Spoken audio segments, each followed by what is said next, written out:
छत्तीसगढ़ के हर जिले में मनाया जाएगा जनजाति गौरव दिवस। बिरसा मुंडा जयंती पर 15 नवंबर को होंगे कार्यक्रम। सीएम विष्णुदेव साय ने की घोषणा। रायपुर का professor gang connection international police ने दिल्ली में छापा मारकर नाइजीरिया के मिस्टर इनोसेंट को पकड़ा। 25 लाख का मिला ड्रग्स। कांग्रेस न्याय यात्रा का 5वां दिन रायपुर में हुई एंट्री। कवर्धा हिंसा के पीड़ित और बीजेपी नेता का परिवार हुआ शामिल। बैज बोले सड़क से कोर्ट तक जाएंगे।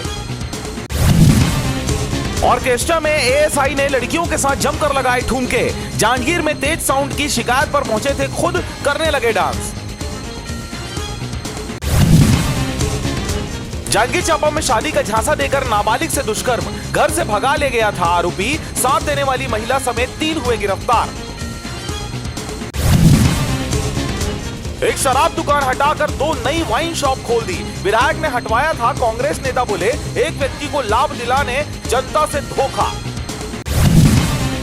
मां पाताल भैरवी मंदिर में जलेंगे 1800 मनोकामना ज्योति कलश। राजनांदगांव में अंतिम चरण में नवरात्र की तैयारियां, बांटी जाएंगी जड़ी बूटी युक्त खीर। 2 भाइयों को मारा चाकू, फिर कुर्सी पार में तलवार से हमला। दुर्ग जिले में बड़ी चाकूबाजी की वारदातें, महीने भर में 6 से अधिक चाकूबाजी। प्रधानमंत्री आवास पर भेजा कब्जा, कमिश्नर ने लगाई फटकार। शांति नगर में योजना के सभी मकानों को खाली कराकर नया आवंटन किया जाएगा। भिलाई नगर निगम पर 39 लाख का घोटाला का आरोप। वैशाली नगर विधायक ने सीएम को लिखा पत्र, कहा बिना काम कराए निकाली गई है राशि।